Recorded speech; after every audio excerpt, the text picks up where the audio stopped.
Good news sa mga fans ng San Antonio Spurs. Victor Wembanyama, star ng Spurs, ay nagkaroon lang ng slight hyperextension sa kaliwang tuhod sa kanilang panalo laban sa New York Knicks kahapon. Pero massive sigh of relief. Initial tests came back negative at walang major injury. Kahit limitado sa 24 na minuto ng playing time, grabe pa rin ang performance ni Wemby. Naka-triple-double siya with 31 puntos at 13 rebounds. Hindi rin pwedeng baliwalain ang ginawa ni Julian Champagny na boomreak ng franchise record ng Spurs sa pinakamaraming 3 puntos na isinagawa sa isang laro, 11 3 puntos. Kasama nito, naka-36 na puntos at 6 na rebounds siya para tulungan ang Spurs na talunin ang Knicks. Kayo mga idol, anong masasabi nyo sa dominant na laro ng Spurs ngayon?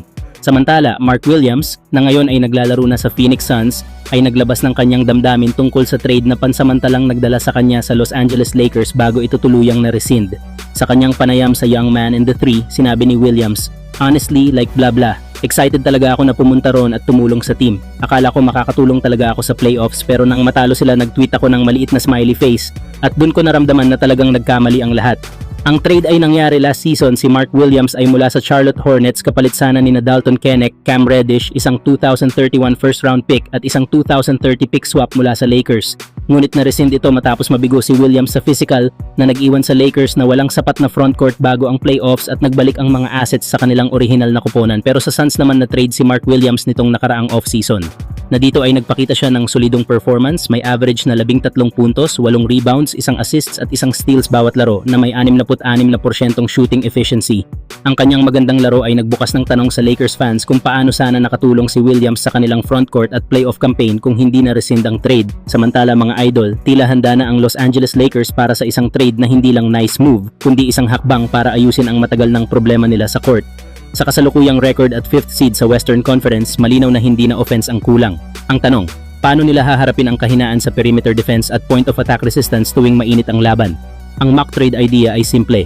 Makukuha ng Lakers sina Andrew Wiggins at Jaime Jaquez Jr. Habang ang Heat naman ay makukuha sila Rui Hachimura, Maxi Kleber at isang future first round pick. Ang Lakers struggle ay hindi sa scoring kundi sa defense, lalo na sa wing, at dito papasok si Wiggins bilang main defender. Kilala siya sa versatility sa depensa at sa kakayahang mag-slide across matchups nang hindi nababasag ang strategy nila. Hindi rin siya naggagamble sa depensa, kaya nakakapag-contain at nakakapag-contest ng possessions ng epektibo. Bukod sa depensa, isa rin siyang spacing threat offensively, kaya hindi niya kailangan i-hijack ang offense ng Lakers na mahalaga para sa malinis na floor at stable rotation. Kasama niya si Jaime Jaquez Jr. na kayang bumuo ng plays at panatilihin ang structure ng second unit. Sa madaling salita, magkakaroon ng malinaw na role ang bawat isa. Si Wiggins sa wing na nagbibigay ng stops at open shots, habang si Jaquez sa bench na nagpapanatili ng maayos na possessions. Ito ang klaseng move na nagpapalakas ng defense nang hindi sinisira ang spacing at pinapalakas ang bench nang hindi kailangan ng third star na magkakaroon ng sobrang shot attempts.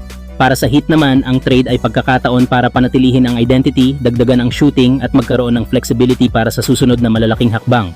Para sa Lakers, ito ang win now move na may tunay na two-way impact, exactly kung ano ang hinahanap ng coach. Wiggins plus Jaquez ay tunay na tulong para sa roster at maaaring maging turning point sa season. Kayo mga idol, anong masasabi nyo sa posibleng swap na ito? Sa tingin nyo ba magiging game changer ito para sa Lakers ngayong season? Short. Rebound taken by Wiggins. Here they come. It's Mitchell. All right now, look at the screen. Khalil Ware with the screen assist allows Wiggins to set his